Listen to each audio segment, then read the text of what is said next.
Come and get started on a new mission, a new direction, a new intention. Welcome to 5.8G Alive at Connections 50 Plus. I am Terry-Ann Joseph Brathwaite. And I am Jennifer Gibbons Joseph, catering to all your prospects in the third act of life. Economic well-being, social gratification, personal fulfillment. Join us on Wednesday at 6 p.m. on Connections 50 Plus Facebook page, YouTube channel, and on Gael the Caribbean.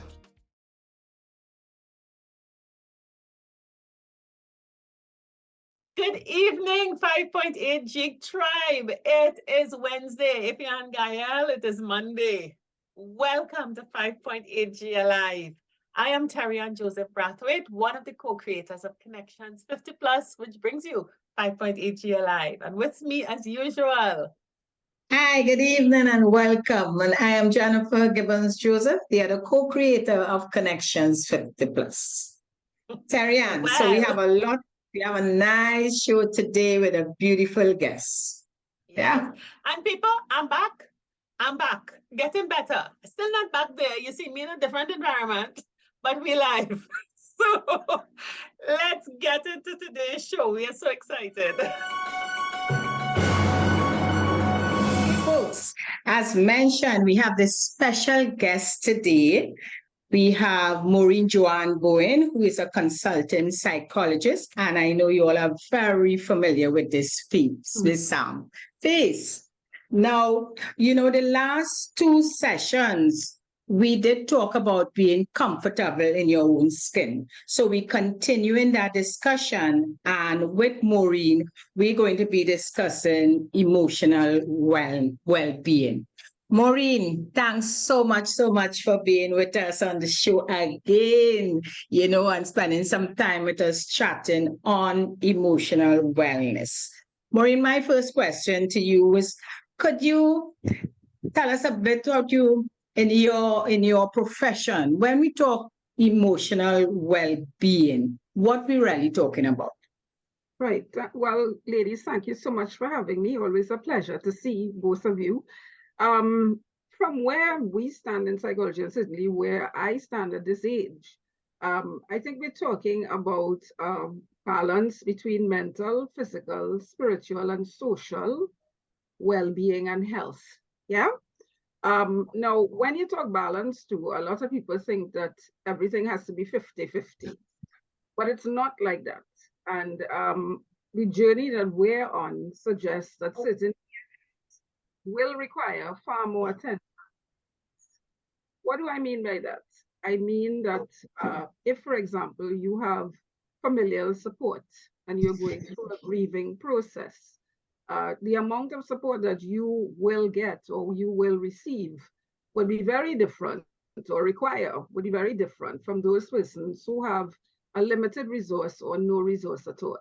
So during those types of circumstances, people who find themselves in that quadrant would have to then look for support, look for assistance, either a counselor, a therapist, a priest, a pundit, an imam, or maybe a social group, or there are even sometimes where you will find that funeral homes provide that type of support for people who need and who, in fact, break the cycle of denial and say to them, I need the support. Because that's the other. Many of us know what we need, but we don't articulate. So because we think it's a sign of weakness, I want to say today that listening to us, I hope people recognize that reaching out is not a sign of weakness, but a sign of strength. And that if there is a need, people cannot help you if you don't articulate in some form what that need is. Yeah. So I'm Maureen, you started there. Mm-hmm. Now, we started with the first one. I know when we go continue the conversation, you will get into the different aspects. But that first, what you started with there, which is about grieving, both yourself and Terry-Ann, I know going through that process right now. And Terry-Ann, if you don't mind me bringing you in here, because this is really for you. I mean, having lost your mom 7 months ago and then your brother a couple of weeks, I mean to say, it would have been very stressful. So could you just come in here to share your views or how you're feeling on it? Maureen, you struck a chord, and I am happy that you've said what you said, that asking for help. And Jennifer, you know that I had to admit to myself, listen, stop. You've gotten to a stage where you cannot carry anything else. And I had to give myself space to grieve, to pause, to just relax. And we've postponed our forum to give me space. And Maureen, I did do an analysis to see my family was there, my sisters were there, my father was there, great friends were there, my colleague and friend Jennifer was there. But I felt like I was in a pressure vacuum and I had to leave it. So I escaped to my bestie of 50 years. So I am now at her home hanging out with another girlfriend and people looking at us because what have we been doing? You know, I forget what we did yesterday, but it's okay. I think that's part of the process. Yeah. Oh no, we went to this soiree. My God, went to a social function. Then we went to fittings at a designer boutique, and it may sound so frivolous, but I have been laughing for the last 3 days. I leave on Friday.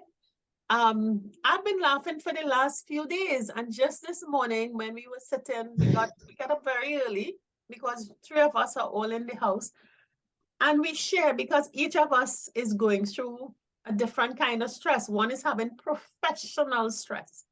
The other one has a business that they're facing theft and all kinds of stuff, and I have lost. And that social grouping where we don't factor in the family who is grieving with us, and therefore we can't, you know, and just being in a completely different environment helps so much because now I'm able to talk about my brother, talk about my mother, and not cry.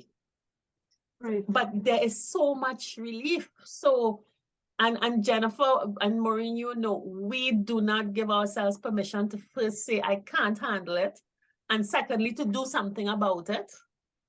And Right. thirdly, to decide to use your resources to heal yourself. So I absolutely know that right now I am in deep therapy, and the therapists are my 2 dear friends.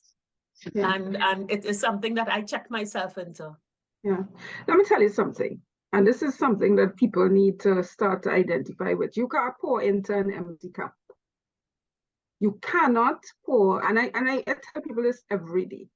A lot of us feel that, and I say it over the years that I've been a psychologist. For very early in my career and for a long time in my career, I felt like if I had a messiah complex, because my thing was to save the world. And it certainly was because of my familial issues. Because your childhood issues don't run and leave you. They grow with you as you grow. And a lot of us grow up, right? But in growing up, we also grow old. So it brings with it another set of attending problems. So by the time age and reason come together, we're deceased, right? So no, it's a fact. So that for a lot of us, that recognition of the fact that I have needs too, and it's okay for me to say no.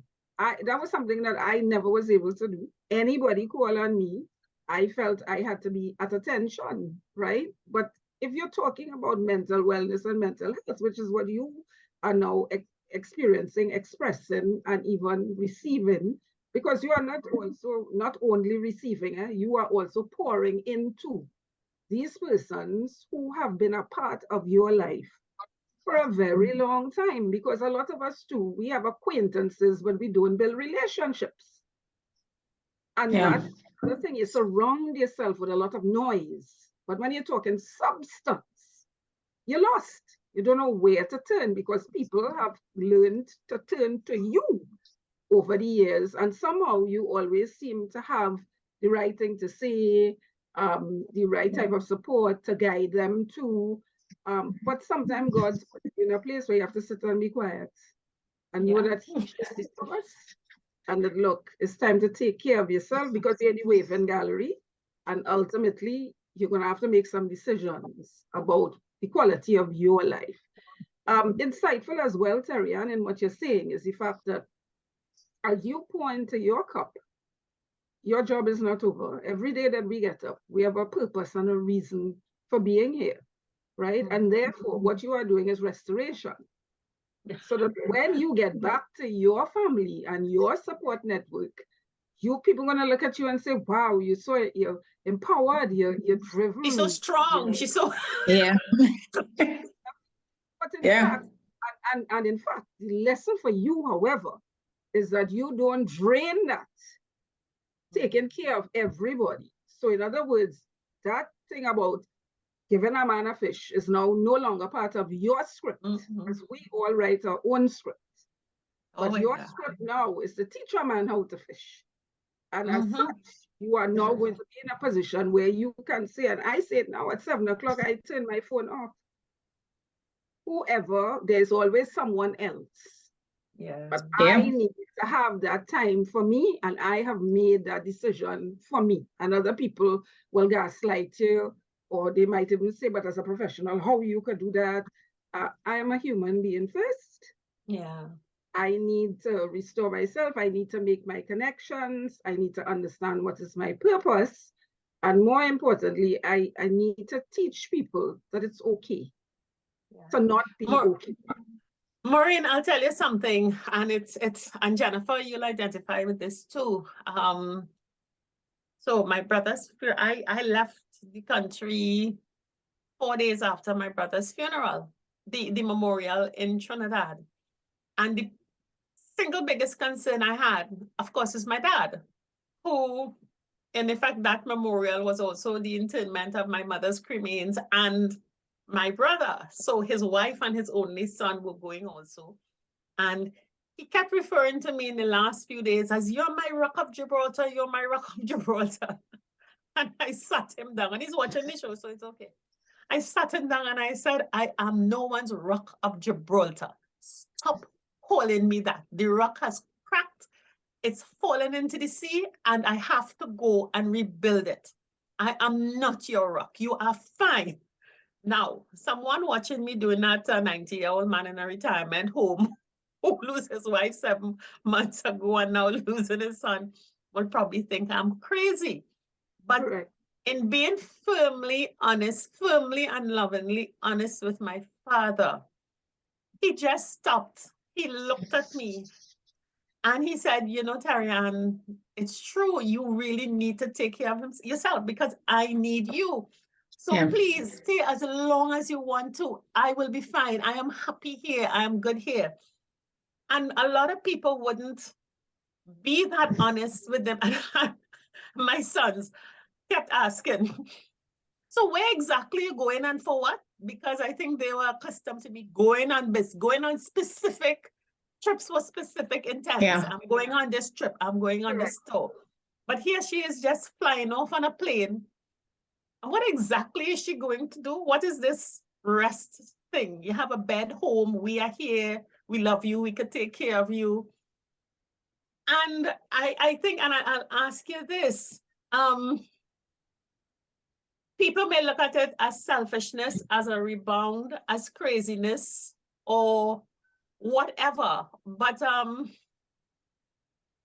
I think a lot of us get caught up in being that dependent, so or the one to go to, or we feel guilty about just plainly taking care of ourselves. But we can't tell our loved ones, you all can stand on your own 2 feet for a while. I need to go and find my own. Yeah. And I think a lot of us don't do that. What's your No, it's comment? interesting about what you said, Terry. And to imagine your father to giving you permission. Notice in the dialogue, Well, I prefer to he had rephrase that, Maureen. He accepted it. He didn't give me permission. I right, was going. If right, he fall down beaten up on the floor, I was walking out. right. But within again, it's how Yes. we were raised, right? And certainly Yeah. you have to beat people.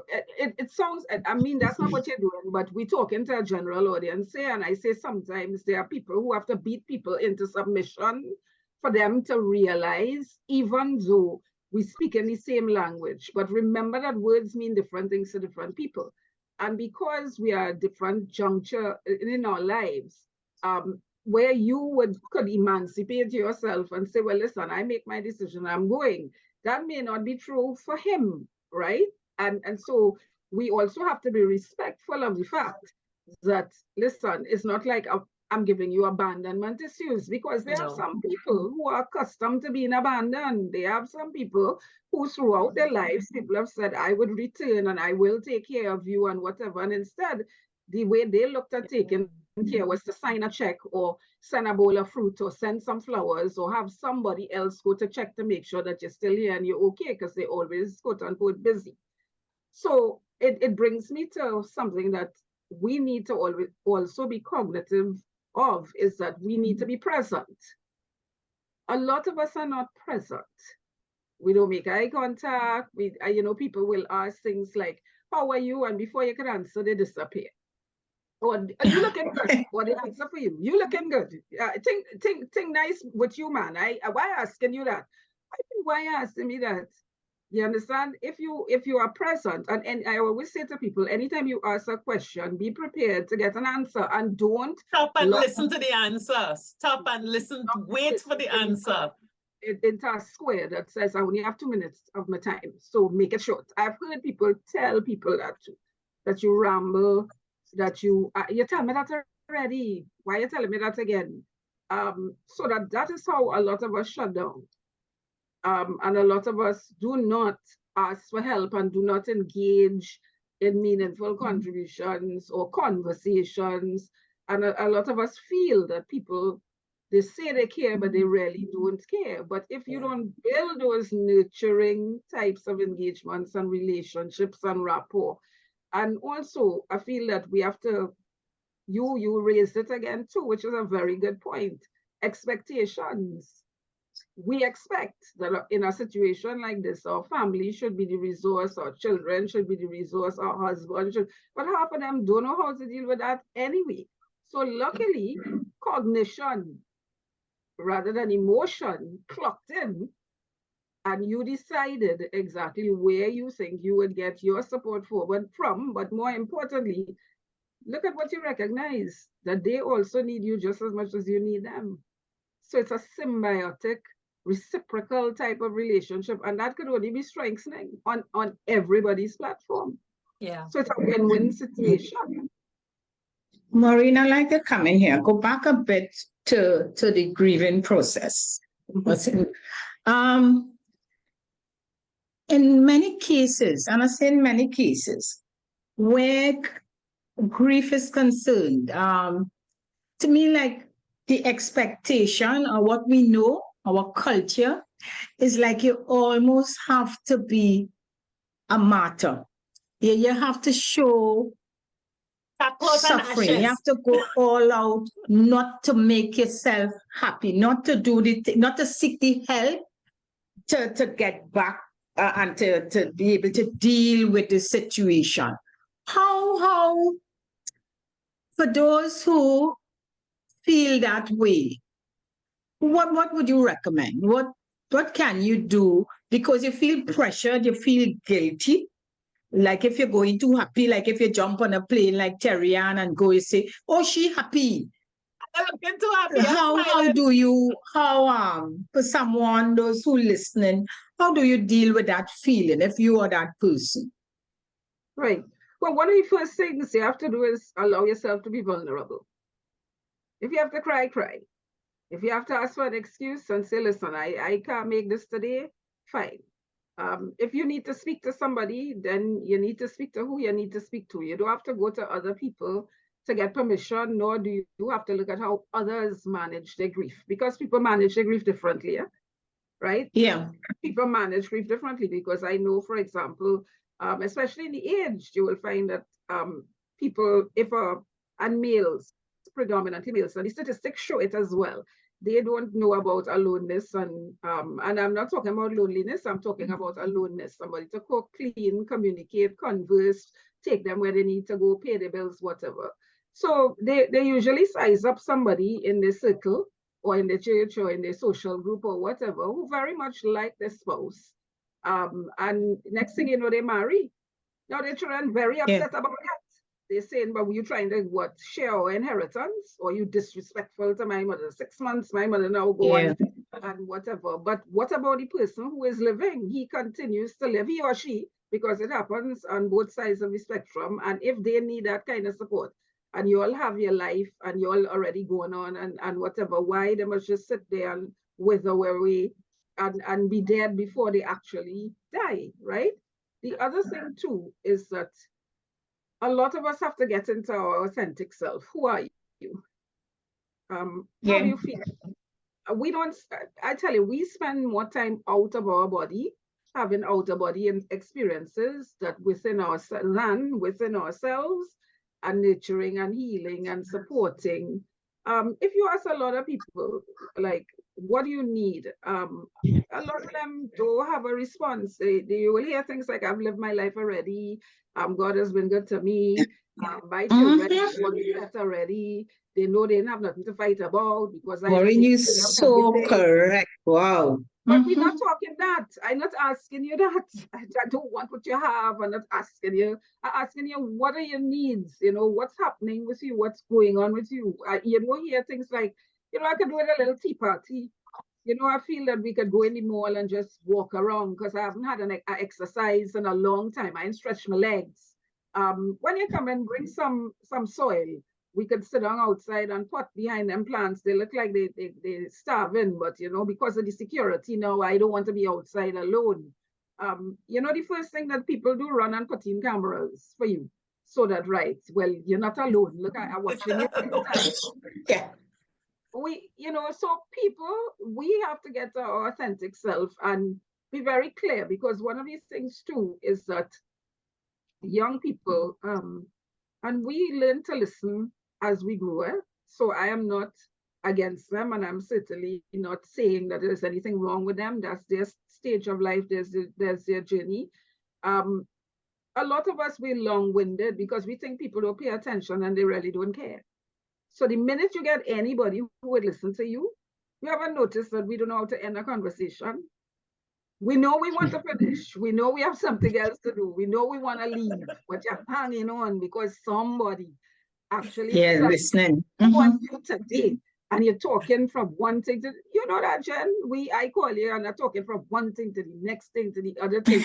Because it really, I don't have that network. Or even if I have the network, I don't have the trust. And even if I do have the trust, I don't want to be vulnerable because I don't want them to know I want to go to somebody who I've built that relationship and rapport. Well, we need to take risks.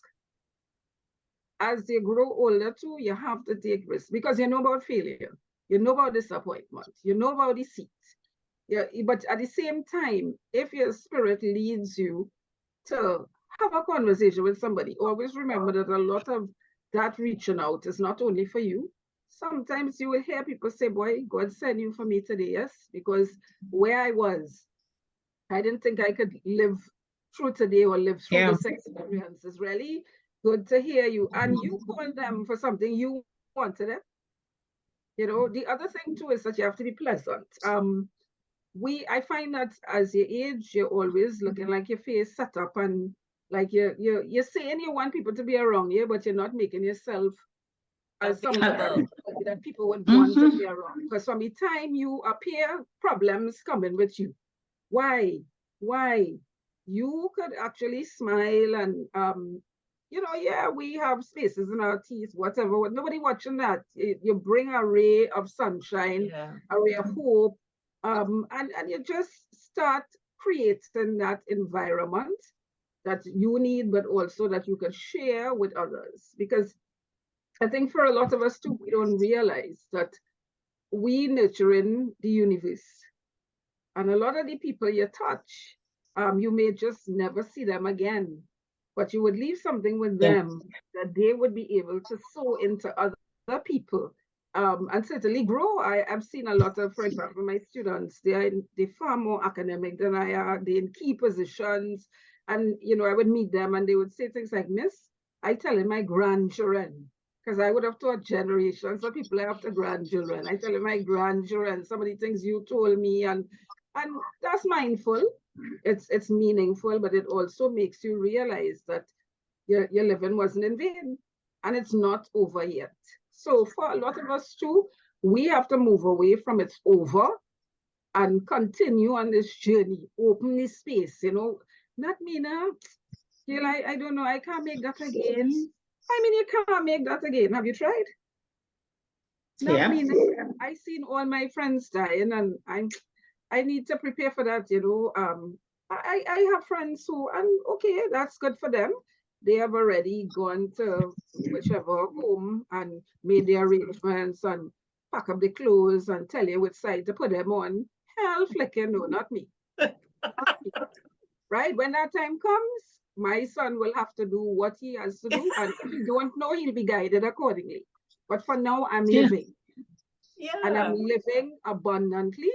And I'm living in faith, living with hope, not like despair. And I think for a lot of us too, that crippling feeling of loss, rather than continuing to sow into yourself. So you can't do it the way you did it before, but you could still do. Right? Maureen, yes, Maureen, I think that, that so resonates with my view of life.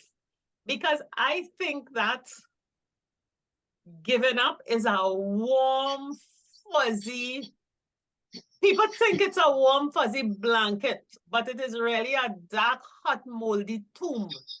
And it is so frightening for people to open the door, step outside, and go into the sunshine and live. And recognize that you have been, whatever you've lost, it is a job, it is a best friend, a spouse, a child, whatever it is. Okay, that thing has been taken from you, but you remain. You are still here to go on.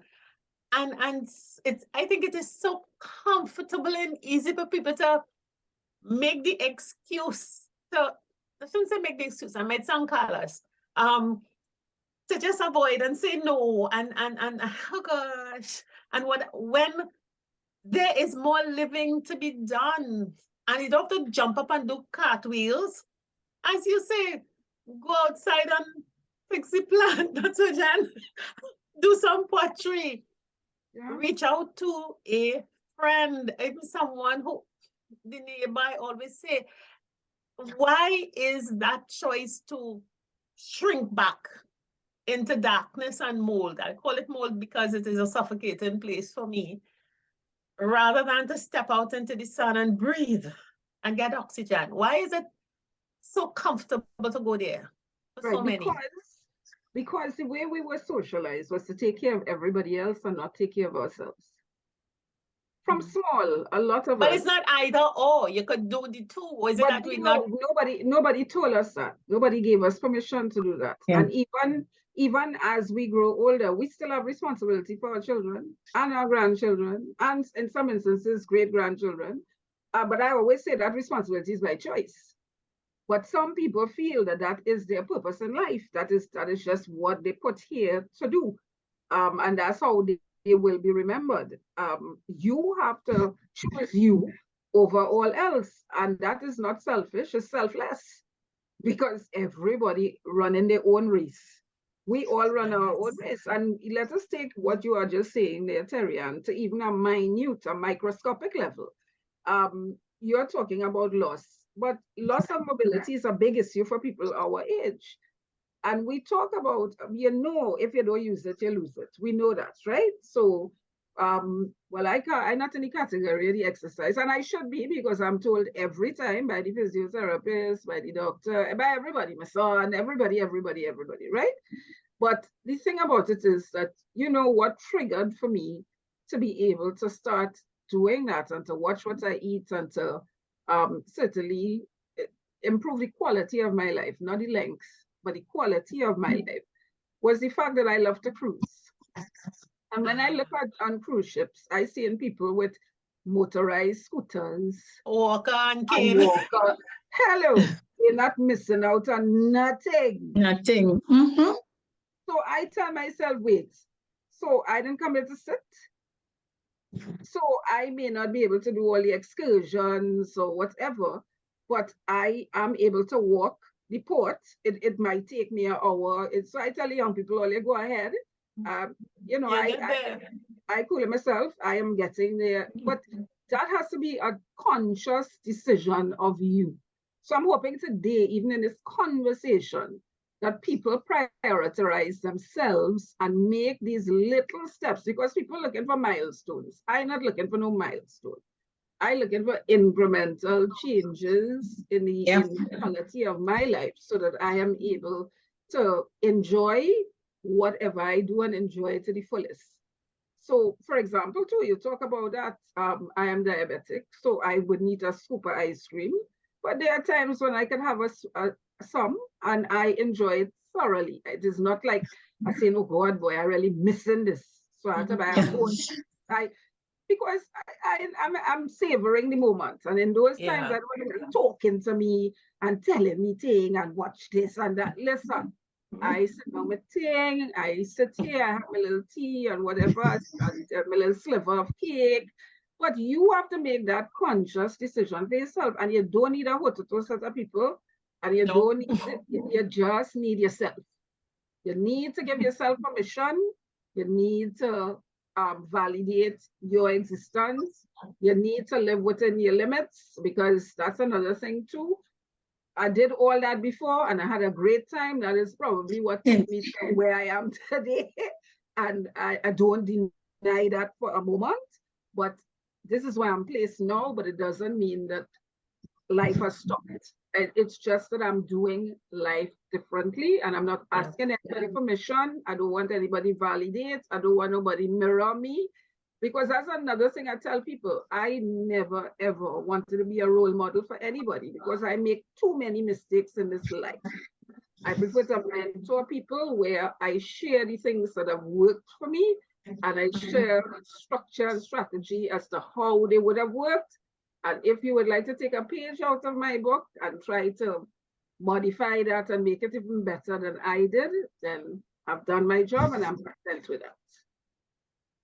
Maureen, listening to you there, and well, Terry-Ann and I, Connections 50 Plus, as you know, Maureen, was created for that reason, to help persons going into a different stage. And we keep saying it, and we have professionals like yourself who come and repeat it, that we create our own stage. This is our stage. It's nobody else's stage. You don't have to look at your mother or your aunt or whoever, or uncle, whoever went before to say, I want to be like them. Everybody is different. And if we just keep accepting that and know what we want and remove this age barrier we have, as you say, because you feel you can't walk or you don't want to use a wheelchair, or you could do what you want within, your sphere. You enjoy yourself. But again, as you said, many of us have this thing about we sit back and we can't and we complain and we only look at the negatives. As you said, as you get up, instead of saying, thank you, Lord, I'm alive and what am I doing today? You're saying, oh gosh, my back, all parts of me hurting me. I can't get off of this bed. And that is what you said, that change in mindset. I am really very passionate, hoping more people, as they listen and as they listen to professionals like yourself and we ourselves share our experiences, that, hey, this is a great time to be alive. Thank God. you can do so much. Maureen, I want to get into, I mean, I know you have a lot of different aspects under the emotional wellness, but something again that came up only this morning, again, watching the television, and I know is an aspect of emotional wellness that people don't like to listen to, even talk about. But that is that mental health. I heard the ministry put out some statistics. And in the statistics, I was very surprised to learn that the rate of suicide is highest among the older people. Maureen, was like, wow. And then this morning, again, there's a campaign going on awareness. And in listening, and one of the speakers was, she's talking about how the elderly, people get depressed. And I must say, we don't like to use the word elderly, but listen, if you don't want to think you're elder, you're over 50, I believe we should be aware of the triggers. We tend to dismiss or don't face it. I really believe we should be aware of triggers to help ourselves and our friends. I just want you to speak a bit about that. Right. Well, one of the first things is the lack of mobility and the social engagement and interaction. And I say that at our age, if we want to maintain our mental health, you better be maintaining and I say a social group, but it does not mean that it is some kind of big posse, right? But you must have somewhere. Let's see, Terry, and I have two good friends. I have two good friends too. And that social group cannot be your family members. I don't know why people always say, well, I come from a big family. That's what they are. They're an extension too, but they have a lot of needs and they already have you in a particular perspective or position. And so that's what you're there for. Anytime something happens, call Syria. Anytime they need a substitute, call Jennifer. She by herself. What do you mean she by herself? How you know she by herself? Jennifer could have had something that she wanted to do today and that kind of thing. So you keep it moving, right? But Jennifer's not going to say that. Jennifer is going to drop everything that she's doing and appear as if she wasn't doing anything. I was just sitting down here waiting on you to call. And so there you go. Your whole day and you're knackered and you're miserable and you're unhappy. And nobody, I mean, while people say thank you, they thank you for easing their stress, not thank you for being you or thank you for being present, right? Pull your rock up, Gibraltar. Correct, yes. But you set it up that way. Take a wrecking ball and dig down the rock, yes? Right, exactly. So, and look what it took for you to recognize that, hey, no more. Let's change the script, right? Let's change the script. So one of the first things is mobility and certainly social engagement and interaction. The other thing is finance. It is no easy feat to live on a fixed income. And you, Jennifer, know that better than anybody else when you have spoken to me for the hundreds of years about divesting and investing and ensuring that you put something for the days when you would not be able to work as hard as you used to do and whatever. But most of us would have used those resources for our children, our parents, our siblings. We use them. That's the reality of our territory. Yeah. So now you will find that because we are on a limited resource, what also impacts that is our ability to seek medical help. There are a lot of people who delay the onset of diagnosis because of finances. Because even if you go to the public institution and they say, let's say you have to go to Dr. X to do this test, that test, and you ask what the test costs, and the test is $1,500, $2,000, and you have no insurance, and your children in a position worse off than you, because half the time they'll be waiting on your pension to be able to substitute, because who had to do ballet, who had to do karate, who had to do swimming, and go ask Granny, right? And Granny again validating, right? Granny say, well, okay, sure. But Granny not recognizing that a time will come when, I am going to be in need. So that also puts you in a position when you recognize that all of your resources have been depleted. And I can tell you, my father did exactly that. when he recognized that, look, he was really reliant on me total, and I had a whole set of other things. You know what he told me that day? I would not forget to take care of your mother. And in 2 days after that, he was gone. Make sure you take care, right? And the other thing too is that building that kind of repertoire within yourself, that you can do this, right? Because a lot of us, the way the societal norms and values are designed, it's designed in such a way that after a certain age, you see that word called retirement? I hate it. Because what people do is not only retire from a job, they retire from life. And all of a sudden, they sit back and watch everybody else live. And they say, well, I retired.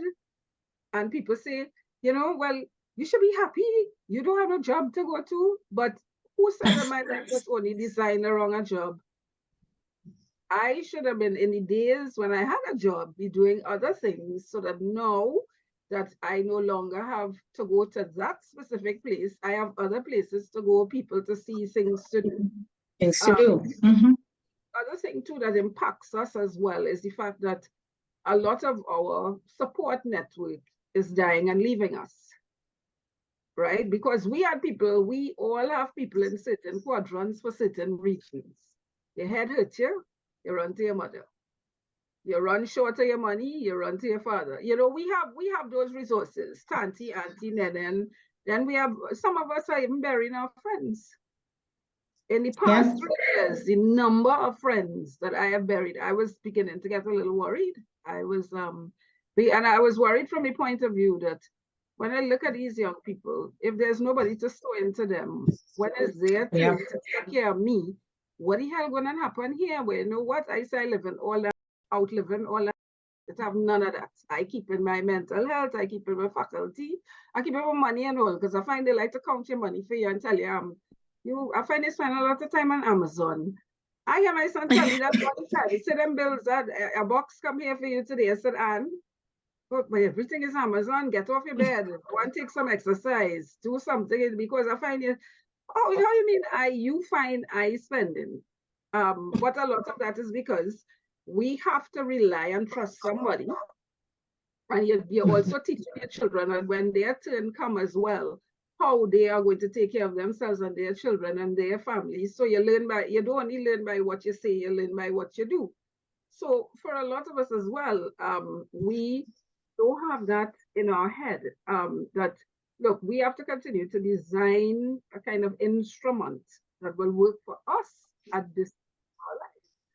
When all those walls close in, Jen, the only escape that you see is to call it quits.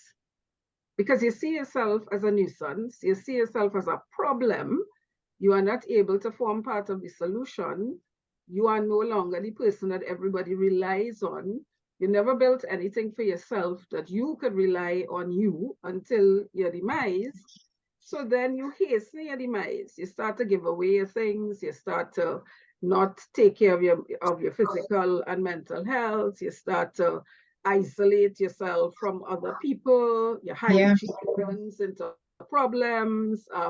So of course, if your hygiene runs into problems, your physical health also will run into problems. Sometimes you even stop answering your phone, you stop going to church, you stop socializing. And so that when you see those things in anybody, you have to pull the plug on them and say, no, I'm here, I'm present, I'm listening, no, you're going, and you have to call them on it. We tend to give people solutions. I don't give you a solution. I telling you, look, I see in all these things, what's the problem?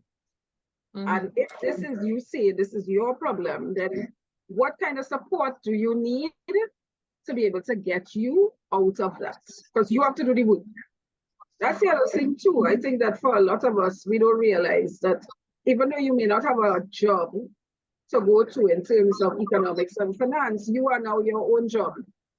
And my projects, right? So I have to invest in me and pour into me and do the things I need to do for me, with help and support, of course, when I ask for it. But if I don't ask for it, don't come and offer it. Yeah. Maureen, Can I ask a question? And this may be very triggering, and it may be asking you to go on touchy grounds. Because I think we know those symptoms. We know those symptoms and we can identify it. And we are excellent at diagnosing other people. Yeah. And still not going under the scab. So I want to ask you from your clinical practice and your to expose the thing that is in us, that source of that pain. What are some of the things that allow us to be good diagnoses of other people's problems and other people's pain? Because we often make the joke, and make the joke with Jennifer, we have spent 30, 40 years running offices, doing things, raising children, and we know how to fix things. But there's that something that avoids us. Put your hand in the wound and say, what are some of the things in us that cause us to want to just not? Yes. I think one of the things for us is grief and loss, and also the lack of self-love. Nobody ever told us, or very few of us were ever told that we are worthy. We fought tooth and nail to be what other people designed us to be, right? So, and people will say, well, what do you mean by that? So in a family where there's no doctor, you are the bright one. Everybody from the time you're small started to tell you, you're going to be the doctor. But you know, something in you says, but you know, I always wanted to be an artist. But you never tell anybody that. You don't want to make your mother shame, your grandmother. Everybody think the thing, you bright, you talented. And so you spend your life proving everybody else right. And you get to a stage where everybody else gone. Or it don't matter anymore to anybody else. And more importantly, and not only that, you do it to your children too. Because we do that to our children as well. Right? Your child might come and say, listen to me, I want to be a dancer. Dad don't make no money. I don't invest all my money in you. I spend so much time. What foolishness is that? Where you going with that? That's not a career. Right? So of course, what was done to you, by extension, you do it to them, but it's fair. We don't live by faith. We live in fear. And unless you stop looking back, what went. Back is only to help you to know where you are in the present. Every day of your life is a present. And once you're in the present, you can design a different future if it is allowed. And it's only God who will allow. That trigger says, every day I beg him, I say, I'm not ready yet. If you're ready, that's your business. Go and take somebody else.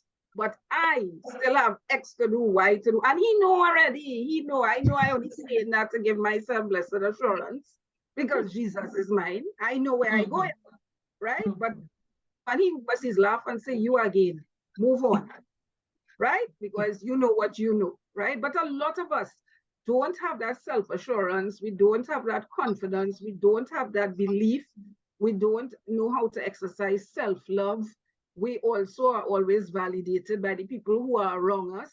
So a lot of people who look, I have friends who will look in a mirror and say, I don't like what I look like. You had to be crazy. Who the hell you gonna look like other than yourself? I don't get it. I don't get. I said, well, why you don't like what you look like? Because what you look like outside is how you feel inside.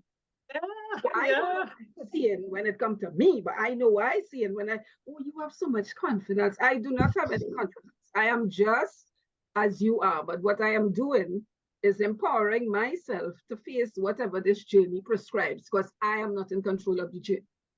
So a lot of us have that deep-seated fear, anxiety. A lot of us have a sense of not being able to validate who we are in our existence. A lot of us never even thought that we would live to this age. Because I hear also people who say that I never thought I'd live to this age. And I ask the question, Yes. what age is that? Because sometimes You I ask expect. me already. I said, what the hell? How did I They had get an audience with God. that? You know, Maureen, Don't I know. want to cut in here. Something on my mind as you keep talking. And you mentioned it earlier, people who tend to give up. Long ago, you say hear the saying, and the saying long ago, and mommy thought they were much, of course, your parents get old. And they may talk about somebody and they say, oh, that person actually will themselves to death because they didn't feel the need to live anymore. And the way they carried on, they actually will themselves to death. Isn't that so? They just like given up? Now, that in psychology is called silent suicide. And it does Okay. exist. People stop eating and drinking. Yeah. Okay, so that's what they were talking about. I mean, they didn't know this term, but that's what it's called. It's called silent suicide.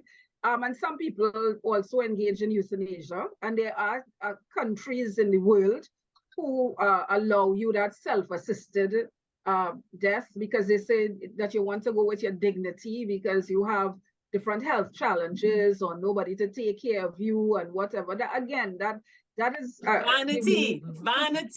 right?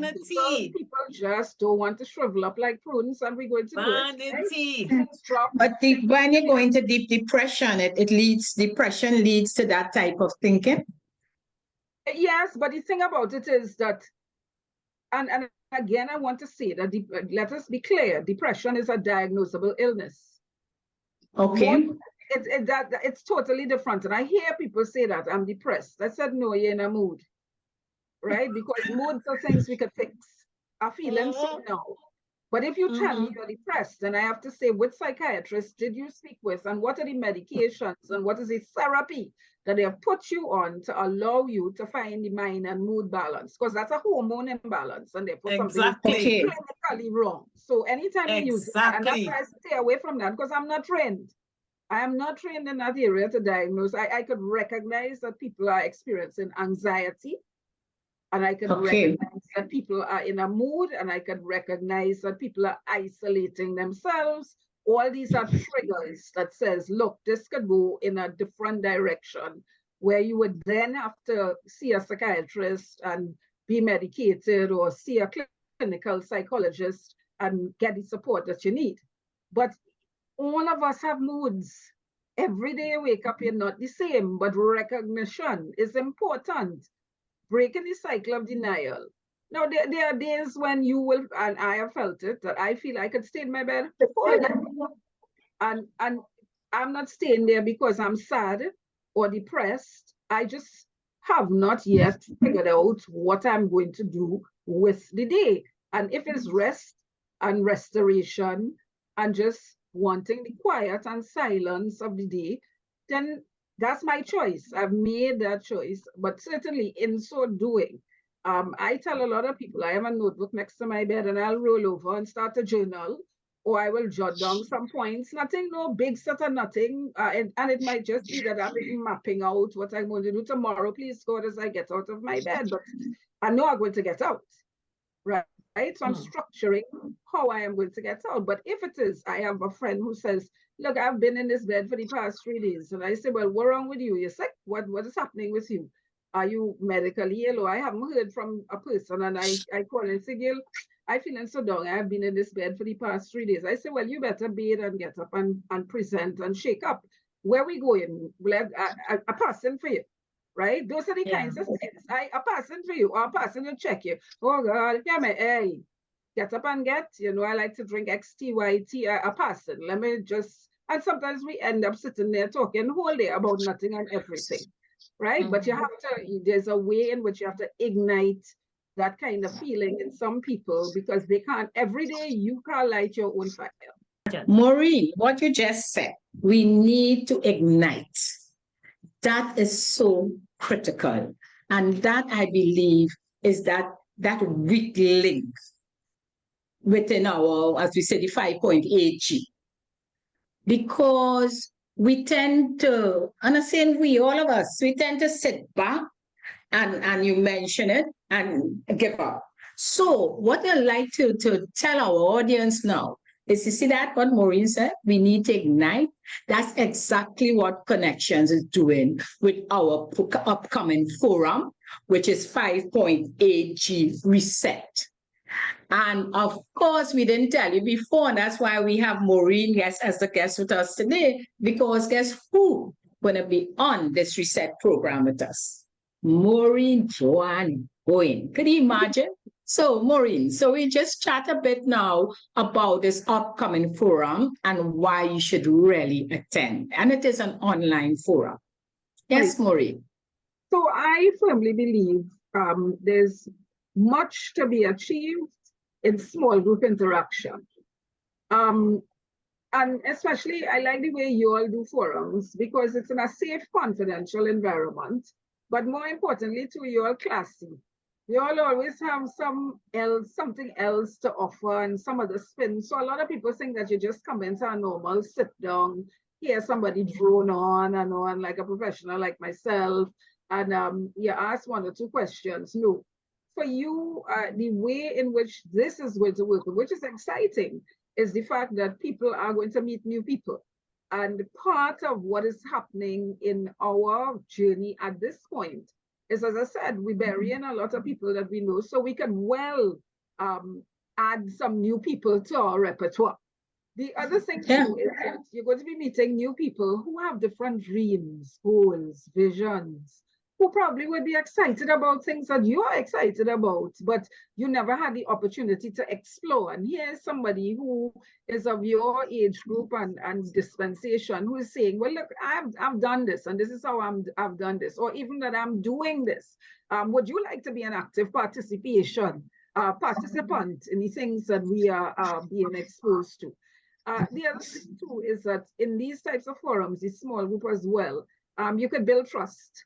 And a lot of us, through these small group interactions, we'll get the tools that would allow us to understand how we engage in an environment, how people see us, and certainly some of the things that we need to change or fix or even review in the way that we engage and interact, so we could make some long-term friendships. Now, I see and not relationships, but if you get a relationship out of it, I just make sure you invite me to the occasion, because I want to be there, because I want to operate as if, well, yeah, I orchestrate that, I light that fire, right? So it's an opportunity to actually pour into your own cup, and it's something that I think I can't stress it enough. We need to give ourselves quality time. Most people looking at what it will cost. I looking at what you will gain as a result of having the experience. To be able to get up and show up, even because in the comfort of your own home, which again is a great opportunity, but at the same time you are no longer distracted. You have to move away from I hear the machine, I hear the gardener. Don't call me, don't call Granny. Granny locked away doing something for her, nurturing herself. And I think giving yourself that time would certainly show you how important it is. And then moving away from that, you know what, once a week you may say to everybody, no, I need to have quality time. And you do something else with the time. And that's a learning. So there will be a lot of opportunities for learning, for sharing, for embracing new skills. Also, for a lot of people too, it might very well be that it's an opportunity for you to engage outside of this group. Because you can take now to your other groups.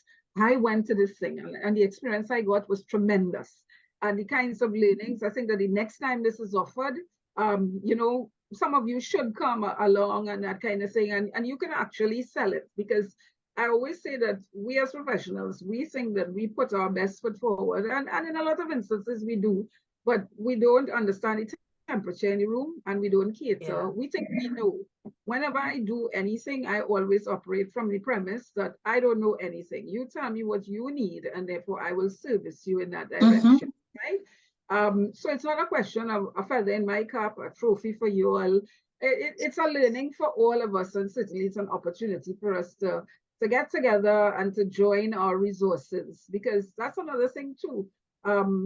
There's a lot of indirect conversation, and I always say that that's the reason I like small groups as well, because You start with one agenda, and then based on the conversations and the things that people raise, you will find that you're getting additional material for future yes. sessions, as well as your understanding, look, this worked, this didn't work, why it worked, why it didn't work, and then you also get a sense of the needs of your audience. So moving forward, while you would have put your best foot forward, and we all do, we get better at the engagement process, because people need to learn how to re-engage. The conversation is very different at our age.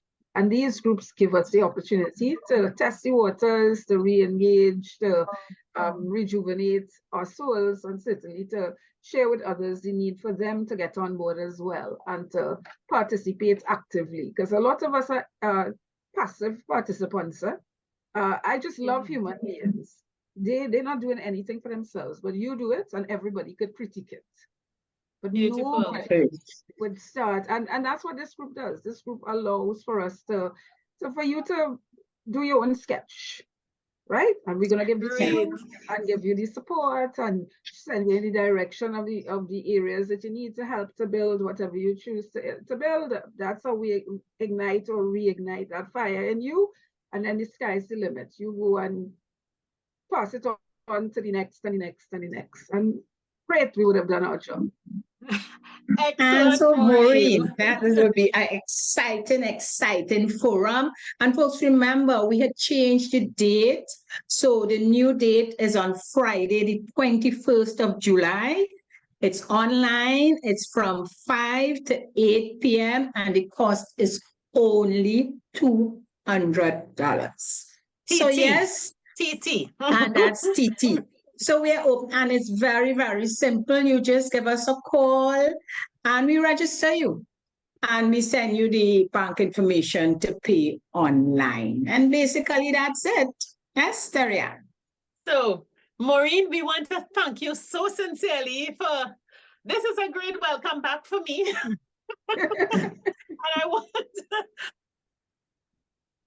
5.8G crew. I mean, we're such a cool group. We understand thoroughly, and you enjoyed your repeat with Lorraine Patience last week. We are back on track, and we continue to take care of ourselves. So, everyone, we will see you next week again on 5.8G Alive, and definitely for those who are ready to open the door and go into the sunlight.